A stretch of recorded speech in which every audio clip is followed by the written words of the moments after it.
Nah, kalau prestasi non akademik banyak ya. Misalnya kayak teman-teman punya hobi, minat, bakat ya, itu bisa didalami. Jadi prestasi itu tidak hanya yang harus nilainya tinggi aja ya Bang. Maksudnya Betul. tidak hanya harus punya IPK sekian itu yang disebut dengan mahasiswa berprestasi. Pertama tuh kita harus berada di lingkungan yang positif. Ya itu menurut saya wajib banget ya untuk orang bisa berprestasi itu biasanya sih selalu berusaha berada di lingkungan yang positif.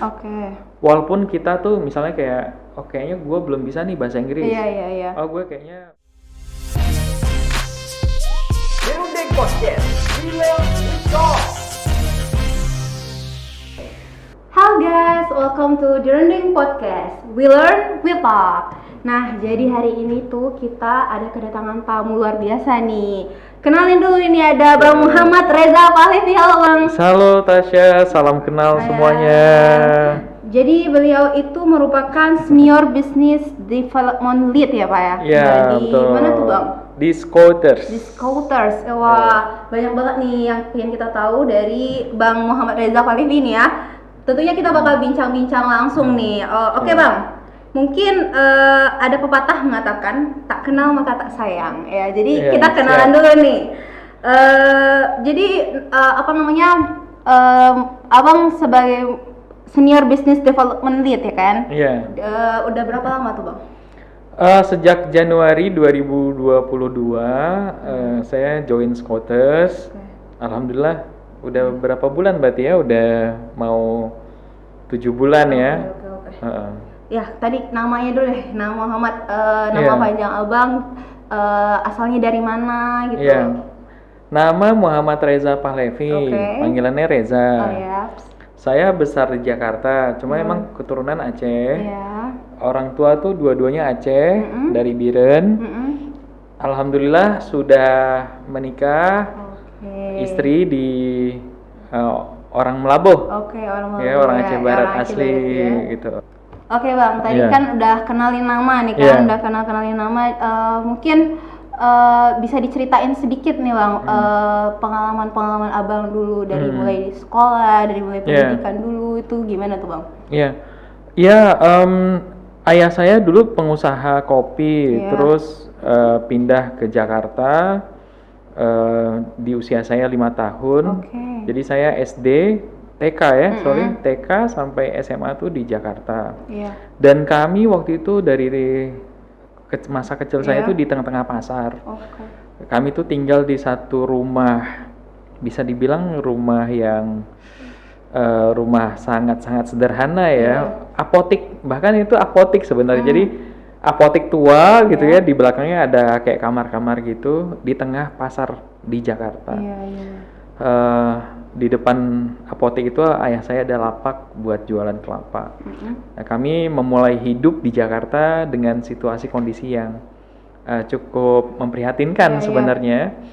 Jadi saya TK di sana, alhamdulillah rezeki keluarga kami bertambah, alhamdulillah pindah ke rumah lain. Tapi memang itu juga masih rumah yang kalau saya bisa ilustrasikan tuh dindingnya tuh triplek, atapnya asbes, lantainya semen gitu kan. Dan itu di tengah-tengah perumahan kumuh gitu ya. Tapi emang rumah kami ya modelnya gitu juga gitu kan. Cukup memprihatinkan sih sebenarnya kalau inget-inget dulu ya. Dari SD di situ saya mulai dari SD kelas 1 tinggal di situ. Lalu alhamdulillah saya dari SD SMP itu alhamdulillah jadi siswa teladan. SD siswa teladan, SMP alhamdulillah lah berprestasi, mungkin berkat doa orang tua, dukungan orang tua, saya bisa tumbuh kembang walaupun dengan lingkungan yang kurang ya sebenarnya. Cuman kita waktu itu namanya anak-anak ya kita having fun aja gitu, mau kondisi mau gimana pun ya. Tapi alhamdulillah berkah. Terus kami juga pindah ke rumah yang lebih baik. Kondisi ekonomi keluarga juga membaik. Lalu saya SMP tadi udah di murid teladan, karena itu saya diterima di SMA Negeri 8 Jakarta. Itu saya terima di SMA di 8 itu bisa dibilang SMA terbaik juga. Iya, SMA terbaik. Selama SMA, alhamdulillah saya juga pernah dapat beasiswa pertukaran pelajar ke Amerika. Keren banget. Selama 1 tahun saya hidup di sana, saya tinggal sama keluarga di sana, lalu saya belajar 1 tahun di sana, dapat ijazah SMA di sana juga. Sebenarnya saya dapat undangan juga untuk melanjutkan kuliah ke Amerika. Cuman waktu itu saya memilih untuk tetap di Indonesia karena waktu SMA kondisi ekonomi keluarga saya mulai turun lagi. Lalu ya orang tua juga perlu anak-anaknya perlu ada yang keluar pulau keluar rumah kan, saya di luar kota kan, anak-anak abang-abang kakak saya, abang pertama saya di Mesir, abang kedua, kakak yang ketiga itu di Jogja. Jadi saya kasihan sama ibu, yaudah saya lebih milih yang di sekitar Pulau Jawa aja lah, misalnya di Bogor gitu. Nah saya lanjut akhirnya kuliah di IPB. Gitu. Nah di IPB alhamdulillah saya terpilih menjadi ketua BEM atau presiden mahasiswa disebutnya, dan selama itu saya juga punya prestasi, alhamdulillah, wa syukurillah dipercaya menjadi delegasi Indonesia untuk konferensi pemuda internasional di Swiss, kayak gitu. Alhamdulillah banyak prestasi non akademiknya, tapi kalau waktu kuliah tuh saya banyaknya non akademik. Mungkin karena aktif di BEM, terus akademiknya jadi agak kurang saya perhatikan gitu ya. Tapi alhamdulillah non akademiknya banyak. Lalu saya lulus S1 dan dari situ saya bisa dibilang punya portofolio dari SD, SMP, SMA yang sampai kuliah itu cukup banyak dan cukup baik lah. Alhamdulillah buat jadi bekal hidup gitu. Oke, kalau kita dengar-dengar nih banyak ya Bang prestasi-prestasi yang didapatkan. Mungkin kita berbicara tentang prestasi nih Bang ya. Menurut Abang tuh bagaimana sih mahasiswa yang disebut berprestasi itu tuh menurut Abang itu gimana? Prestasi pasti ada 2 ya, prestasi akademik dan non akademik. Prestasi akademik tentunya ini menurut saya ya pasti dengan nilai ya.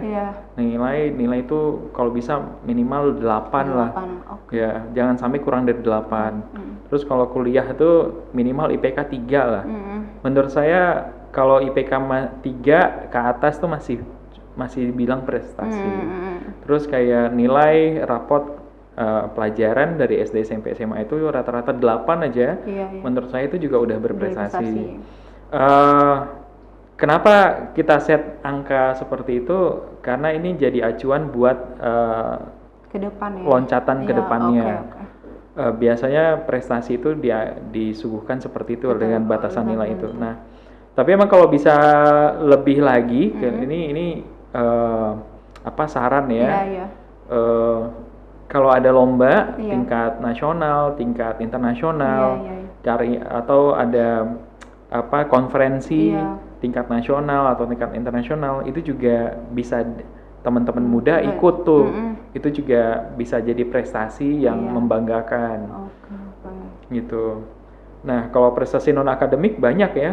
Misalnya kayak teman-teman punya hobi, minat, bakat ya, itu bisa didalamin. Misalnya nanti bisa ikut lomba karate, lomba sepak bola, lomba basket. Apalagi sekarang udah banyak ya kayak game aja udah ada lombanya ada e-sport gitu kan. Itu juga bisa non akademik, jadi prestasi non akademik.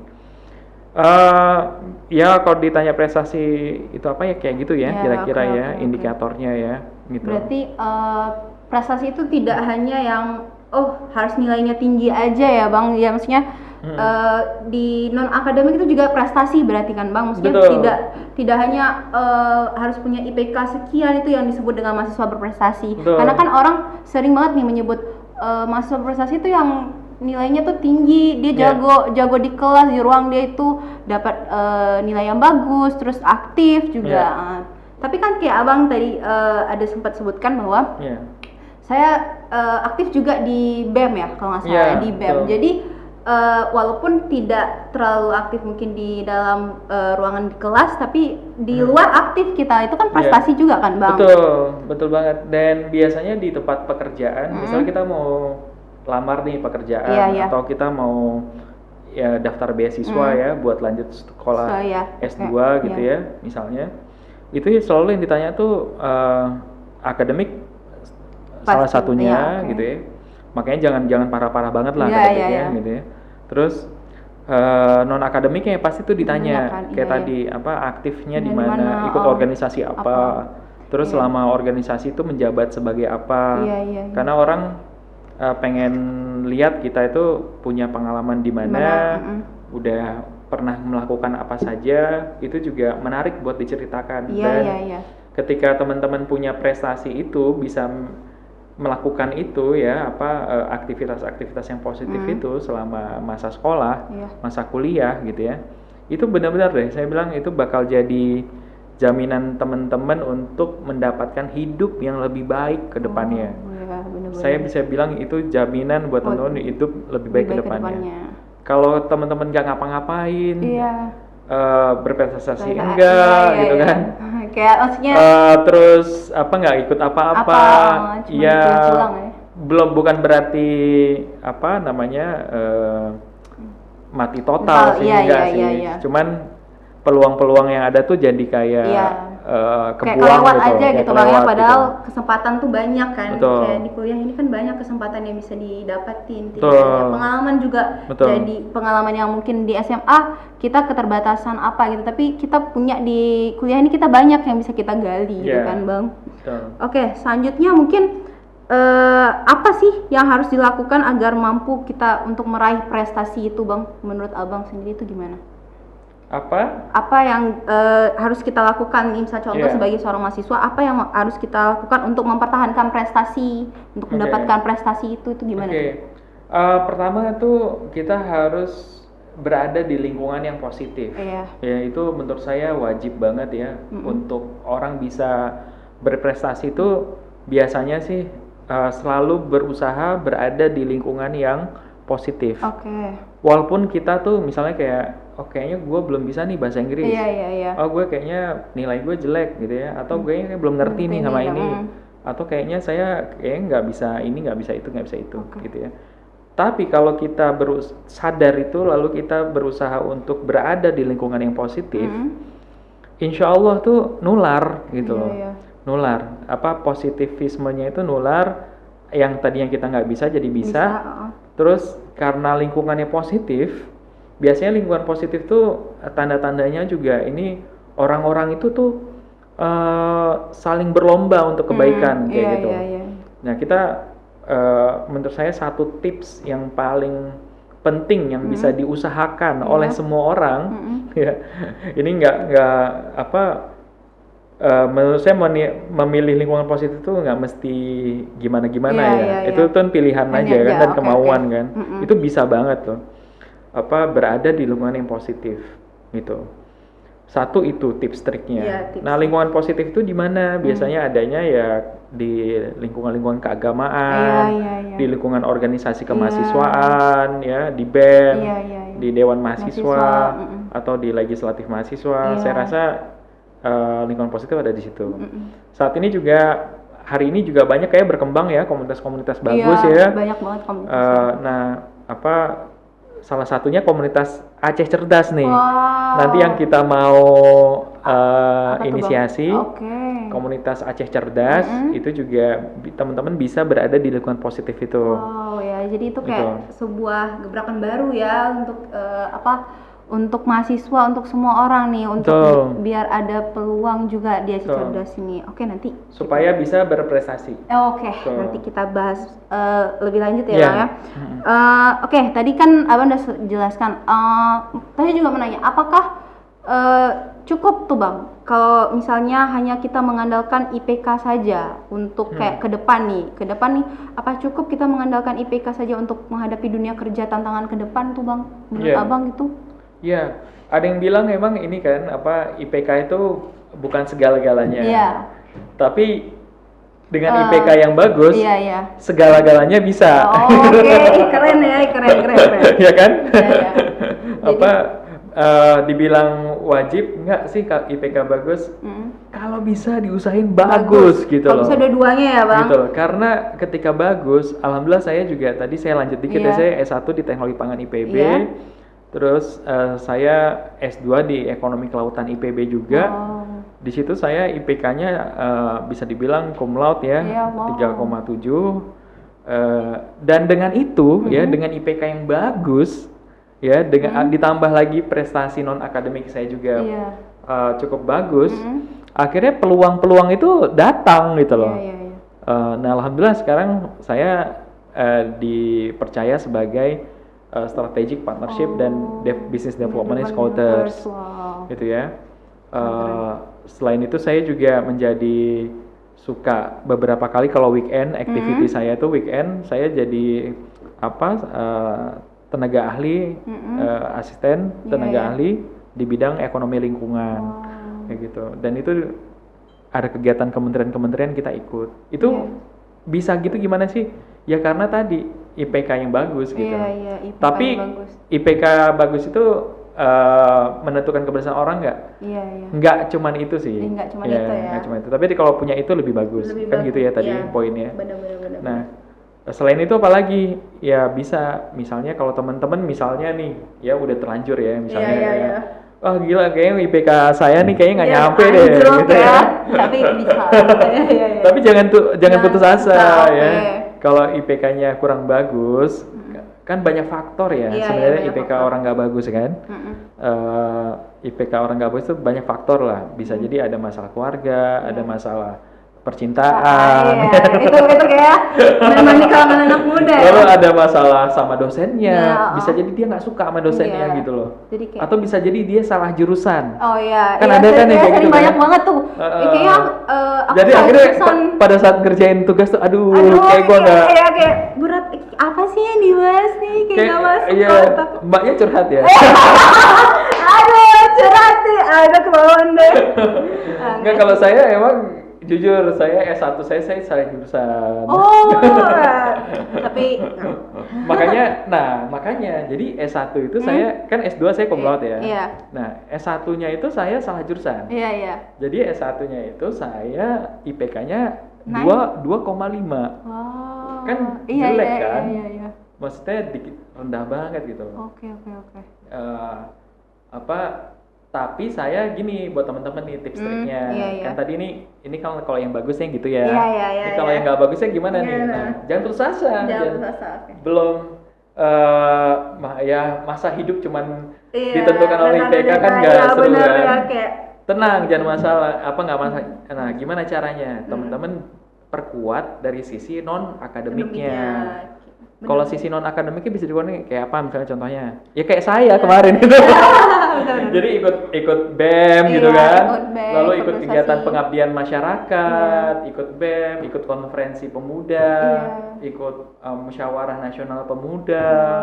Terus mengadvokasi mahasiswa gitu loh. Itu kan prestasi juga prestasi, dan itu bisa banget loh buat dijadikan portofolio kita. Dan ketika teman-teman kerja, kan teman-teman bisa cerita tuh kalau teman-teman pernah tuh di mana kita pernah ini. Biasanya bahkan ini mungkin best practice lah. Bukan jadi satu kepastian ya. Jadi ini udah best practice-nya, bahkan yang punya pengalaman aktivis kayak gitu, aktif di kampus segala macam itu biasanya banyak yang jadi pengusaha. Iya. Banyak juga yang keterima kerjanya tuh di level-level di aktivitas sales, marketing, business development, strategic partnership, itu arahnya ke sana tuh. Karena kalau orang-orang pinternya biasanya di pabrik-pabrik gitu ya. Jadi megang produksi segala macam ya, bisa jadi engineering, tapi kan di dalam ruangan gitu ya. Nah, tapi kalau orang-orang yang akademiknya nggak begitu bagus, tapi non akademiknya bagus, itu biasanya pekerjaannya yang relatednya lebih ke lapangan, ketemu banyak orang, banyak relasi juga yang didapatin gitu. Jadi jangan putus asa. Ada cara lain untuk bisa berprestasi dan menjadi orang yang lebih baik ke depannya. Oke. Mungkin tadi abang sempat ada singgung sedikit tadi kan, abang juga di bagian apa tadi bang, bisnis ya, senior business development lead di mana tuh bang? Scooters. Boleh dijelasin nggak sedikit tentang Scooters tuh apa sih? Mungkin teman-teman podcast itu pada penasaran gitu bang. Boleh. Ini mungkin lebih singkatnya atau gimana bisa bang? Scooters dikenal sebagai startup. Kami startup yang bergerak di bidang bimbingan dan konsultasi untuk studi ke luar negeri dengan beasiswa. Jadi buat teman-teman yang mau kuliah ke luar negeri, S1, S2, S3, bisa banget ngubungin Scooters. Nanti Scooters kasih tahu tuh tips triknya, gimana caranya bisa dapat beasiswa untuk kuliah ke luar negeri. Lebih lanjutnya bisa banget follow Instagram dan sosial media kita di Scooters. Namanya bawah sini ya guys. Ada Instagram, Facebook, websitenya scooters.com. Bisa lihat nanti. Jadi Scooters tuh bisa untuk seluruh mahasiswa juga ya bang? Maksudnya bagi mahasiswa yang mau lanjut S1 itu bisa bimbingan, karena kan orang kan mestinya bingung juga kalau mau ke luar negeri gimana caranya, kan pasti bertanya-tanya tuh bang kan. Bisa. Jadi memang di Scooters ini memang menyediakan itu ya bang, memang mengajarkan mengajarkan bagaimana sih cara mendapatkan beasiswa ke luar negeri gitu. Benar banget, memang itu ya. Kita udah 500 lebih mahasiswa yang sudah kita bimbing dan dampingin mendapatkan kuliah ke luar negeri dengan beasiswa gitu. Ke 45 negara di seluruh di dunia gitu ya. Dan di rata-rata tuh di 150 world top ranking dunia kayak gitu. Sebarannya udah banyak banget ya, dari Amerika, Inggris, Jepang, Australia, Singapura, Kanada, ya, Italia, Prancis, Jerman, banyak banget deh yang udah kita kirim. Dan banyak banget juga sekolah-sekolah, institusi pendidikan yang udah kerja sama-sama kami. Salah satunya Dirundeng. Jadi Sekolah Tinggi Agama Islam Dirundeng. Tengku Dirundeng Melabuh ya. Tengku Dirundeng Melabuh. Semoga ini bisa menjadi langkah awal ya bang. Insyaallah. Langkah awal untuk seluruh mahasiswa juga, untuk kita juga yang mau, pokoknya kita jangan patah semangat nih bang ya. Jangan patah semangat, nggak bisa kuliah ataupun segala macam. Insya Allah jika ada kemauan pasti ada jalan. Betul bang. Oke, terima kasih buat teman-teman yang udah selalu stay tune untuk Dirundeng Podcast ini. Jangan lupa untuk like and comment and subscribe video Dirundeng Podcast. Nantikan juga video-video selanjutnya. Pokoknya terima kasih yang sudah nonton. See you, goodbye. Assalamualaikum warahmatullahi wabarakatuh. Waalaikumsalam. Bang, makasih banyak bang ya. Sama-sama.